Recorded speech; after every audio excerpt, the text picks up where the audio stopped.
To support the UnYoked Podcast and to help others, please subscribe and rate right now. And if this resource is helpful, please tell a friend. Now, let's get started.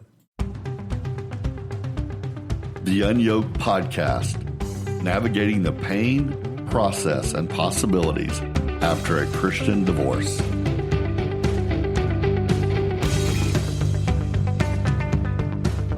Welcome to what I hope will be an eye-opening and encouraging discussion about creating the new you post-divorce. This is going to be a fun conversation. I've been waiting on this. But let's start here. God saw you and your ex-spouse as one. You were one.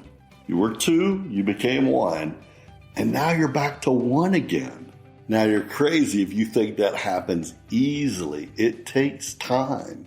You know, I mentioned this on a previous episode before, but there's sort of a season after your divorce. There's multiple seasons. First, there's that crushing, just that shock, if you will. I call it sort of being in the fetal position in the floor of just being crushed to the reality. Then after time, you just feel divorced. You mention you're divorced. If you're ever on a dating app, you say you're divorced. Then over time, you notice that people just say they're single. So you're crushed, divorced, and then single. But there's a point even after that. I call it the new you season. It's where you're not just single, you are a different person. And you have the opportunities to become that new person because you're no longer married. Your priorities change. Now, doesn't mean you don't have kid priorities. I'm just saying when you're one with your spouse, things are one way. When you're single again, things change. Now, there's rarely someone who was a good husband or a good wife that has healthy individual legs straight out of the gate. It does happen. It's super rare. I would say those people probably had really, really good balance in their marriage and they already were very independent, knew who they were. Maybe they got married later in life. I don't know, but that's the 1%. But I'm going to tell you, just give you a real world example of how I struggled with this. One day I went on a date. Now I'm going to just say 6 months, a year after I was single or, post-divorce. And there was a girl that I had known from elementary school, and I saw that she was single. And I really wasn't interested in dating. I was just sort of shocked. I haven't talked to her in decades. And we met out for dinner. And of course, you know how it is. You meet somebody that you're having a blast with, and next thing you know, the waiter's cleaning up and the chairs are going upside down in the restaurant. And they're like, hey, we're closing down. Well, we weren't even near finished with our conversation. So what did? We just walked right outside, hopped in the car, and we just started talking. Then turned the radio on, rolled the windows down a little bit, chatting. I look up and it said 2 a.m. on my truck dash. I started sweating. I panicked a little bit of anxiety. The reason why? I was in a car at 2 a.m. with a beautiful woman. I felt guilty. Felt like I was doing something wrong. Was I? No. But it was ingrained in me. I had been married for almost 20 years. It just felt wrong. Well, let me tell you something. Ready? I'm going to fast forward this, right? From all these different stages. Here's where I'm at now.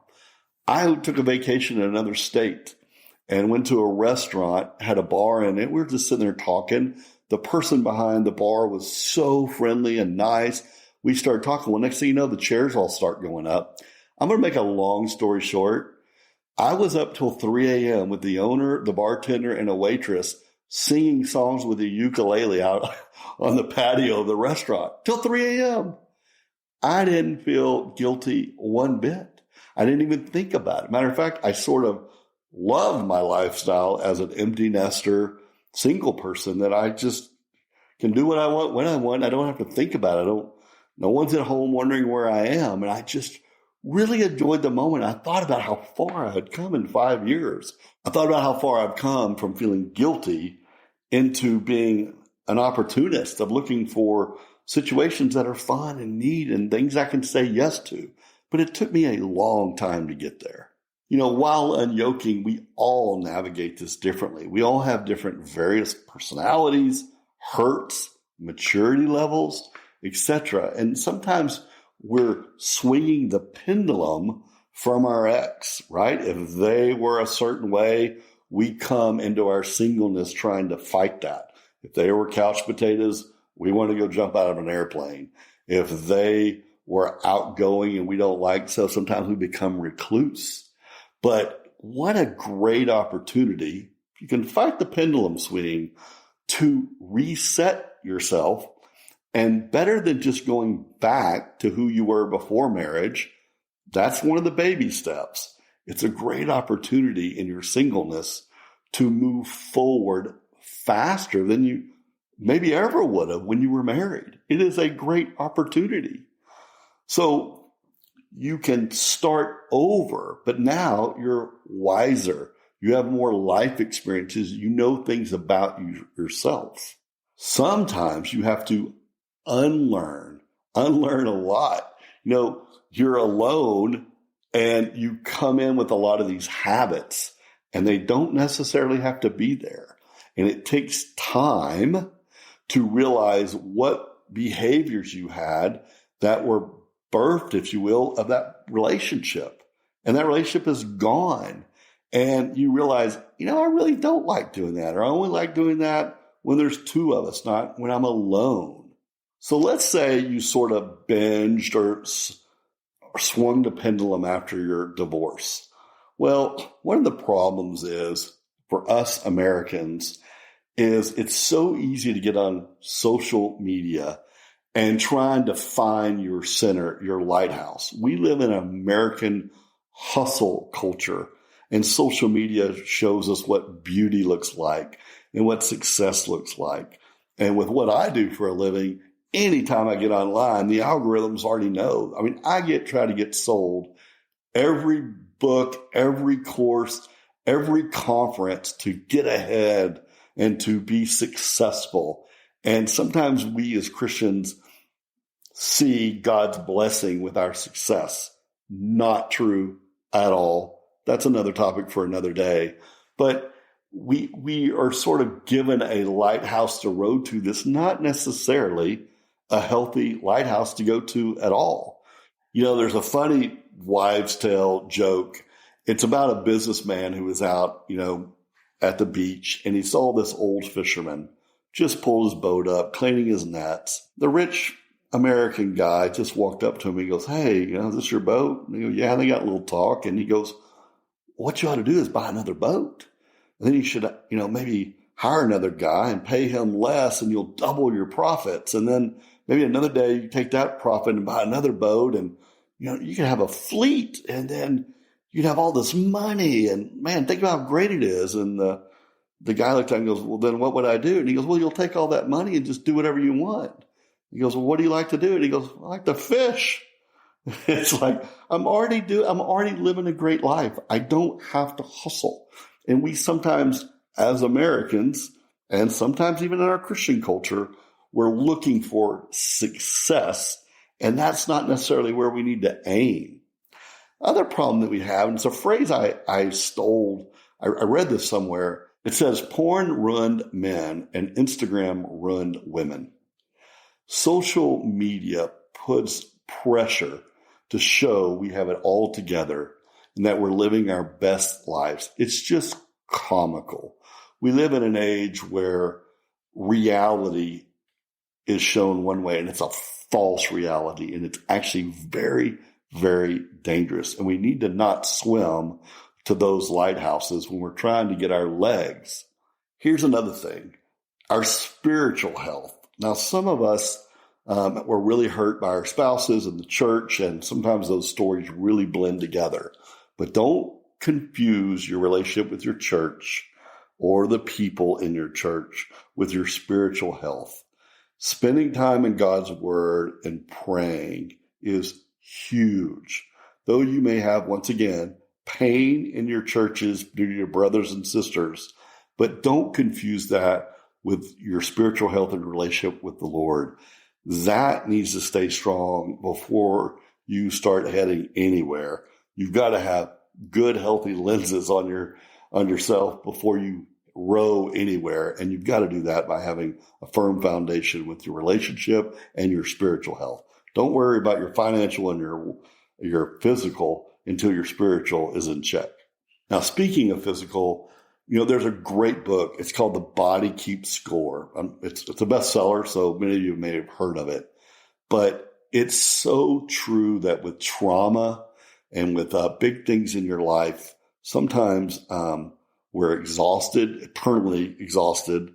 Sometimes we put on weight. Sometimes there's stress eating that takes over.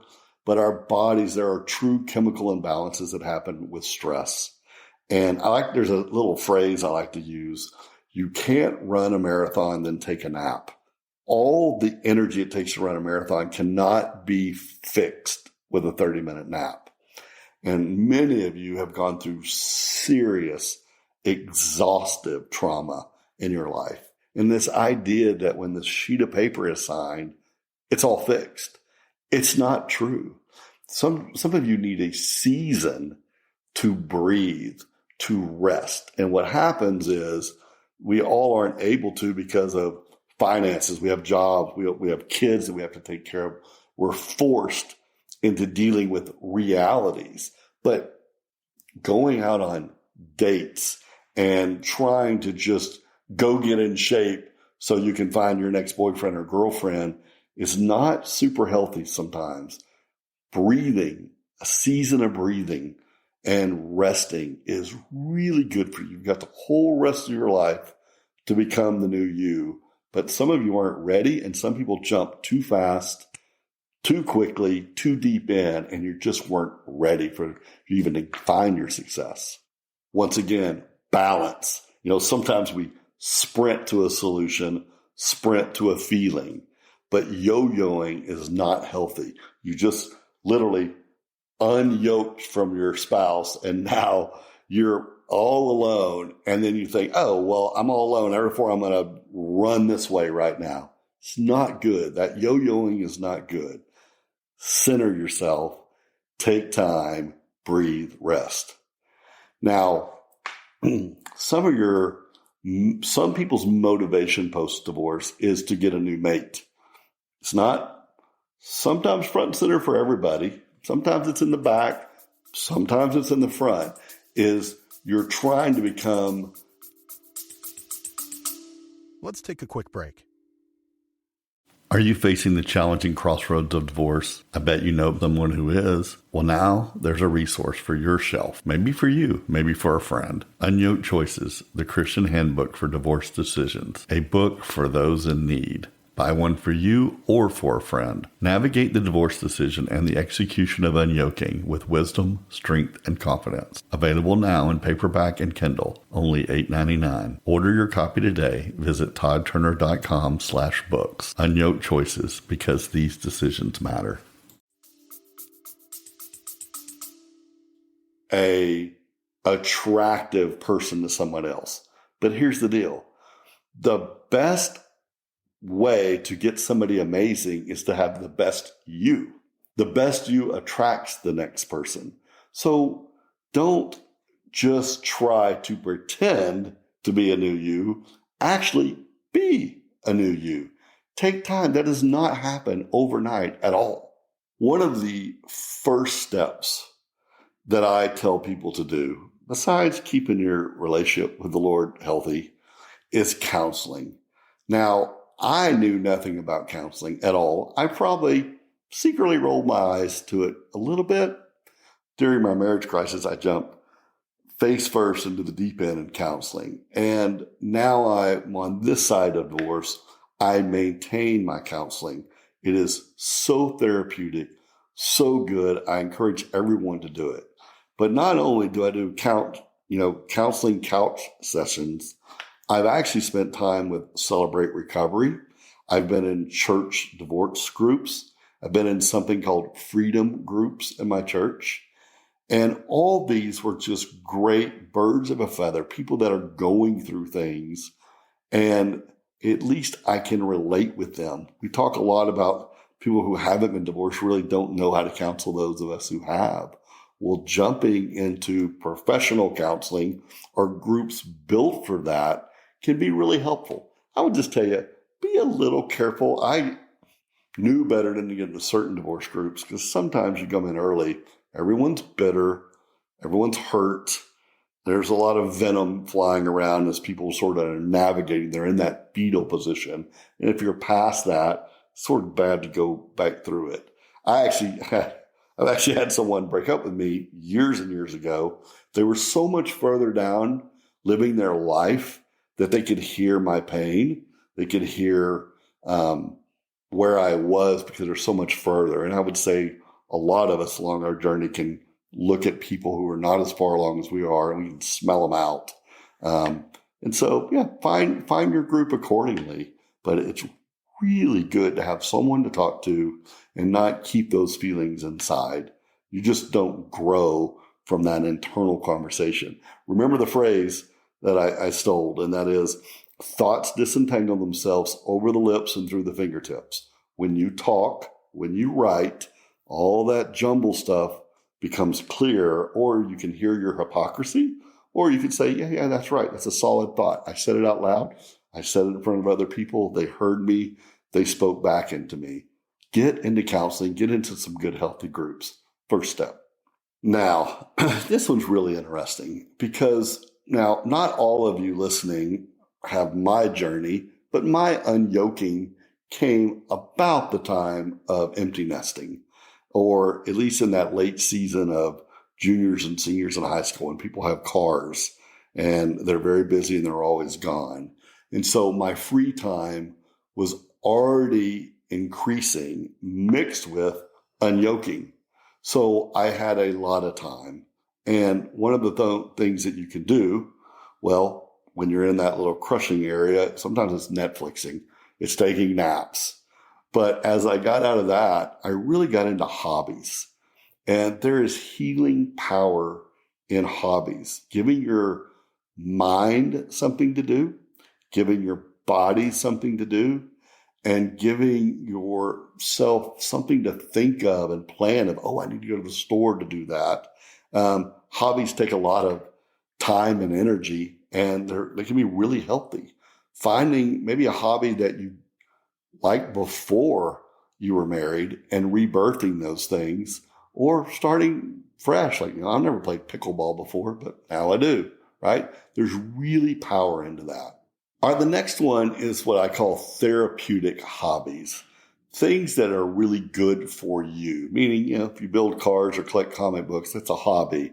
But therapeutic is like yoga, meditation. Now, real quick, there's a small fraction of you hear the word Christian and yoga, your head explodes. If you haven't, listen to the last podcast about grace. Don't hand me your list. Well, there are people with the list that yoga and meditation is of the devil. They don't want anything to do with it. Well, I don't feel that way. I have total peace. I'd be happy if Jesus sat down and did yoga and meditation with me. Would invite him with no guilt.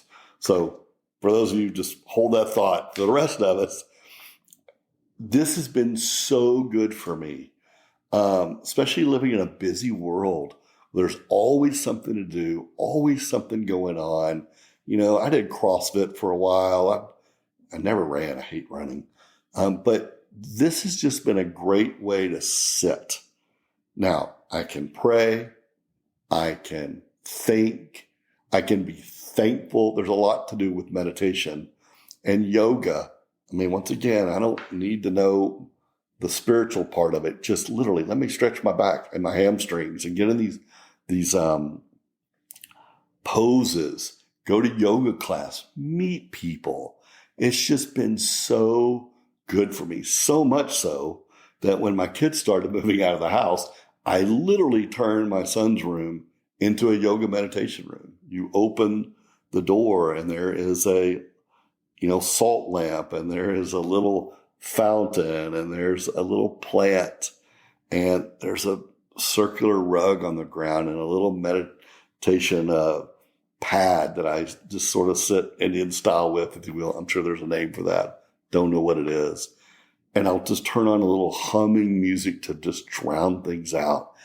And I'm just telling you, maybe it's just because I'm getting older.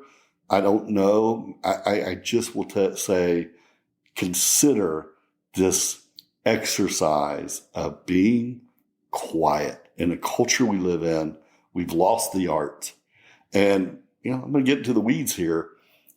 Many of you know this, and you'll probably laugh. I'm going to keep it too simple, but grounding. I try, not every morning, as much as I can. I wake up, I go barefoot, I get off the floor, off the concrete, and I just stand on grass. I try to look at the sunrise. Earth, you ground yourself to the earth. Now there's tests about the electrons that go up and down you, and there's health benefits. If you don't know anything, look into it. If you do know, sorry, I butchered it. But just that feeling of, we were built to be on this earth. Some of us literally live in places our feet have not touched the earth in years. You live in a metropolis. You wear tennis shoes everywhere you go. When is the last time you took your shoes and socks off and stood in dirt and grass and just sat there? Like, God made a beautiful earth, and some of us don't get out in it enough. If you live near a park, get out. I'm lucky just to have enough of a small patch of grass behind my house. I try to do it. This morning I went to go check my mail, literally stood in the front yard and did it because I was just already on the way out there. And I'm sure people drove by like, what is that guy doing, and staring at me? But I was just sort of stretching and letting the sun hit my body, and check into it. You haven't done it, it's therapeutic. Give it a shot. Okay, now this one's really interesting. Crafting your new identity. You are new. You can have a new identity. You're not you divorced. Who do you want to be? Now, there's an exercise that I've heard of before, sort of cool. And that is, somebody mentioned, pretend you were at your own funeral and everyone got up and spoke about you. What would you want them to say? Like, what would you hope they would say? And then do a little self-analysis on yourself. What did you have to do to become that person? I mean, I know as Christians, our goal is to be Christ-like, right? That's what we would want to say. It's this guy loved the Lord, sought after him with his heart. But I'm just saying little things like if you want to be known for X and you're not that kind of person, then become that person, right? I mean, I'm talking character traits here, but sometimes it could be like, hey, I love to travel the world. Well, then why don't you speak Spanish? Why don't you learn another language? Figure out who you want to be and then craft that identity and march to that identity. I do feel like I need to say something here. And for those of you who listen to every single episode, you're going to hear a theme here, and this is going to underline it and bold it. But there is a giant difference between God, the church, and your church.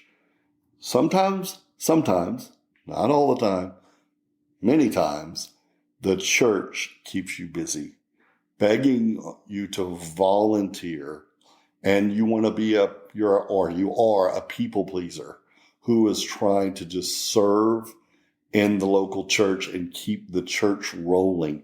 You're one of the gears. But there's a difference between God and the church. You may need to unvolunteer, take a break. I'm not saying abandon. And if you love what you're doing, do it. If you feel like you're called, do it.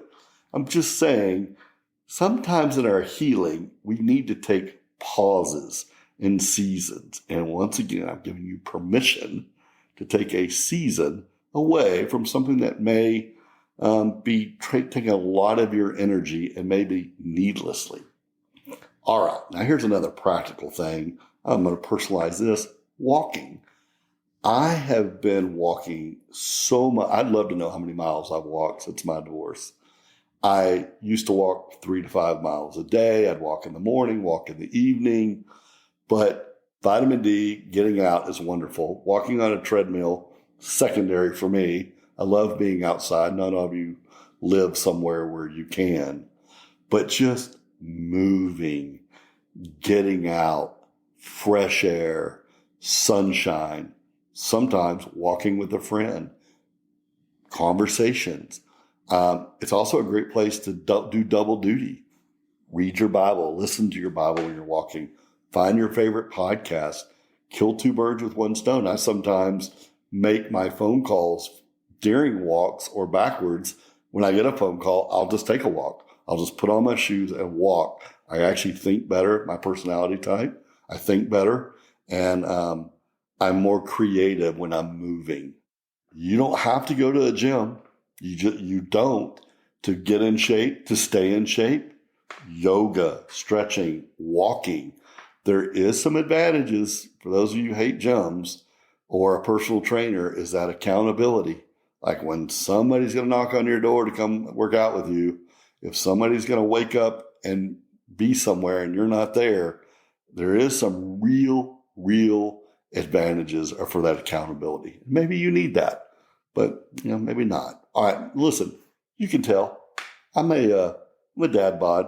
I'm not a six-pack guy, and it's not like I'm a health expert, but I've done a lot of studying, and I've been actually executing some of this stuff.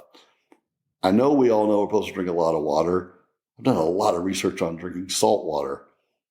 Check it out. Go look at natural water. The water we drink out of our taps has been so filtered, so purified that it doesn't have a lot of nutrients. And so I put ancient salt water. All the minerals that are in there are so great.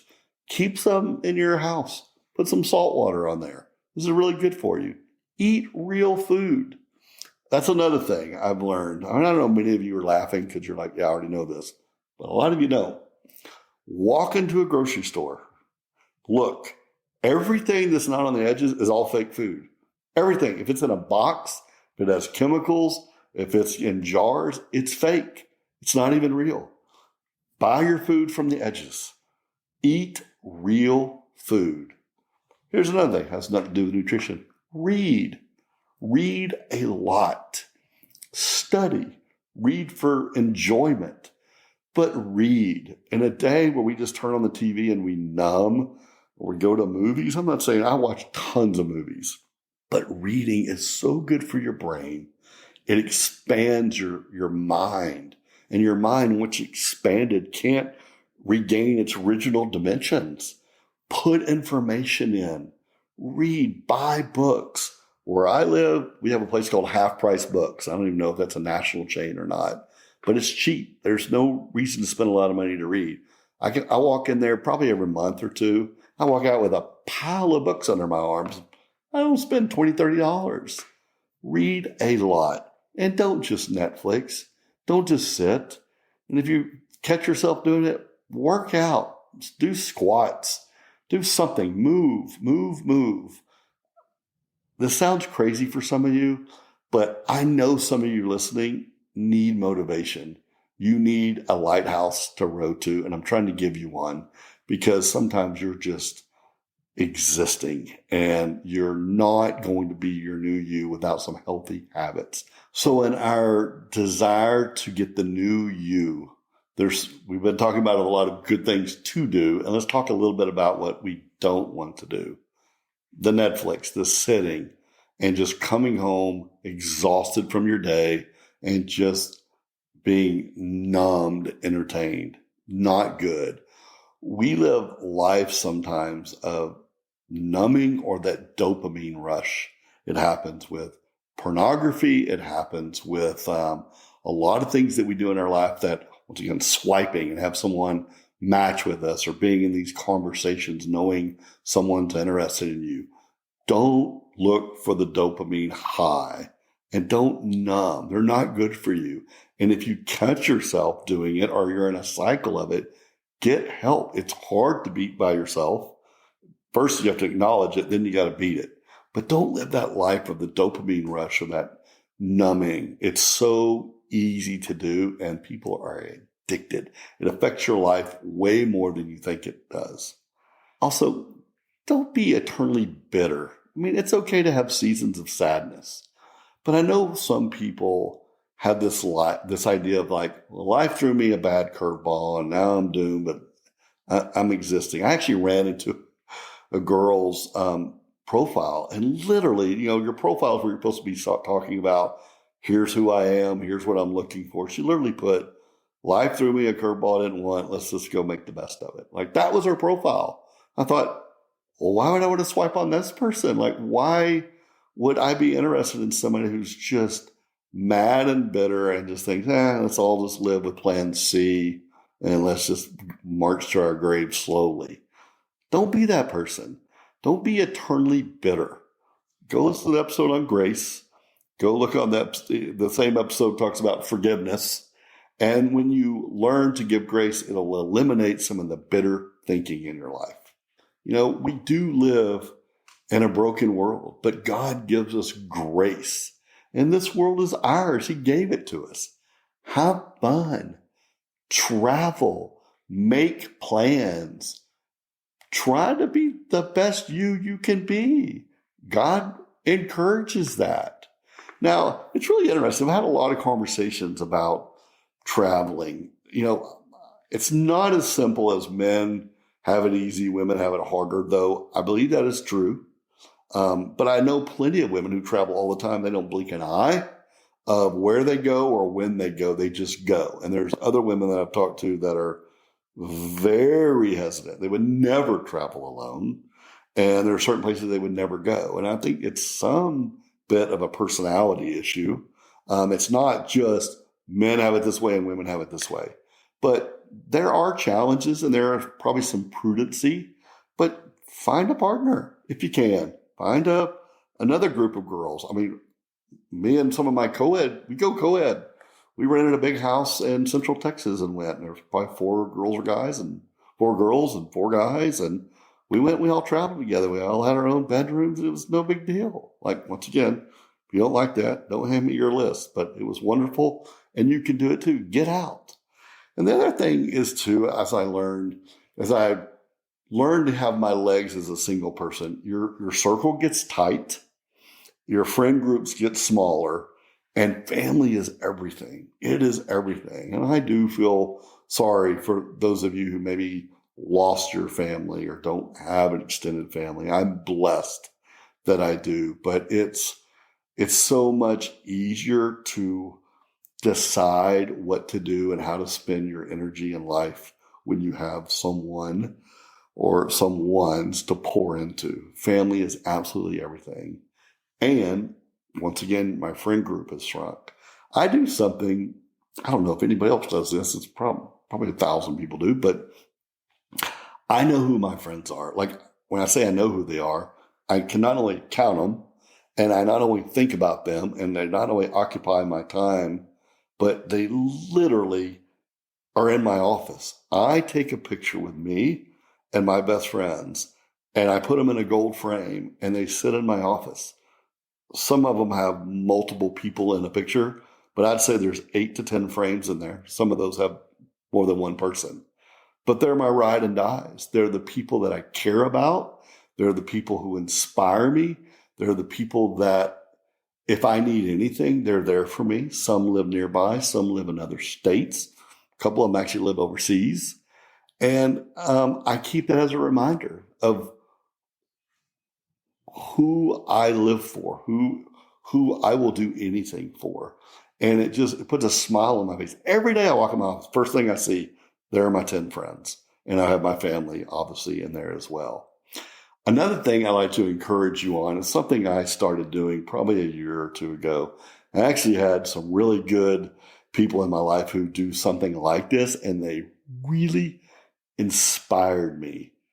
We live in a world where we send emails and text. But have you ever got a handwritten letter?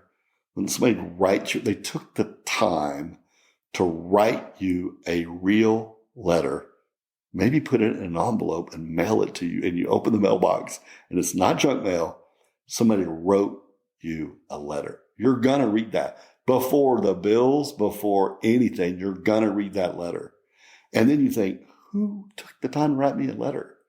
Well, what I've been doing It used to be once a week, maybe once a month. I pick somebody. It may be somebody in my frame. It may be somebody who's been on my mind, but I write them a letter. And here's what I do. This is good for me. I hope it's great for them. It's supposed to be a blessing for them, but it's been a giant blessing for me. I just thank them for being my friend. I remember how we met, and I reference that. I remember the first time I saw you or whatever. I remember something, a funny story or something that happened that was monumental in our relationship. And then I tell them, here are 1, 2, 3, 4 big traits I see in your life. Like, you were so good at this, or you handle this situation better than anybody I've ever met. And then I just encourage them, like, may you continue to do the thing, whatever it is that's driving them. I just write them a personal letter, and I let them know that somebody's thinking about them. And once again, good for me, because it jars memories. And then I think, yeah, what a great trait they have. I wonder if I could work on that in my life. And I've had a lot of good responses. I've had people call crying.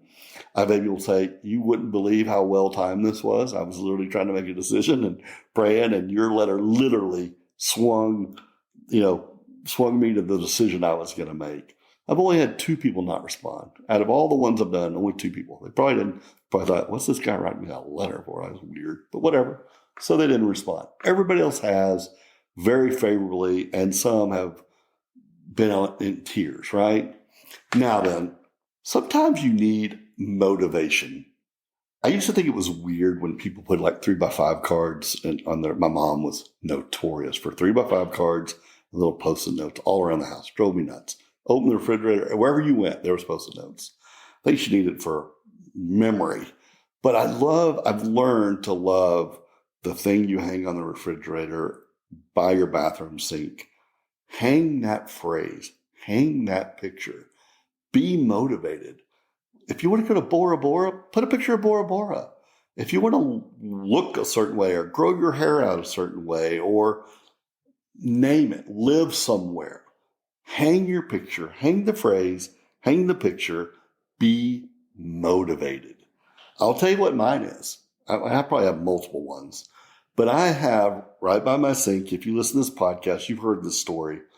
I have the Bible verse of love. My argument is God created love. He gets to define it. I don't get to say what love is and what it looks like. He owns it. He created it, and he was generous enough to define it for us. I want that to be my definition. I want it to be how I love my kids, my family members, my friends, strangers. I certainly want it for my next spouse. I want to love them like God defines love. So when I say I love you, it means something. When I show love, it's authentic. And, I'm 5 years in. I've dated multiple people. I've never said I love you to anybody. I hold the word with such high value that I can't even say it. Like, I don't even like saying I love pizza or whatever. Like, it means something. And I hung the poster. I hung it right by my toothbrush. Every morning I see it. I think it's just good. And all right. Now remember, nothing good happens overnight. It's a marathon.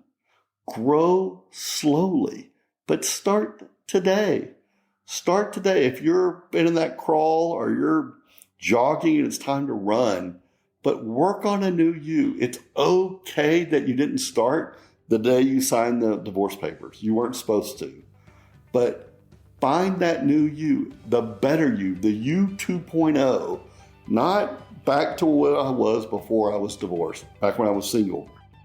You're not just single, you're post-divorce. You've learned a lot, you've experienced a lot, you've grown. You can now grow further and faster than you may ever have when you were yoked. Okay, thank you so much for listening. Please share this episode with a friend. Rate and review it. It means so much.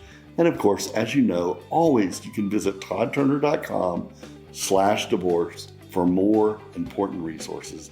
Thank you very, very much for listening. Blessings.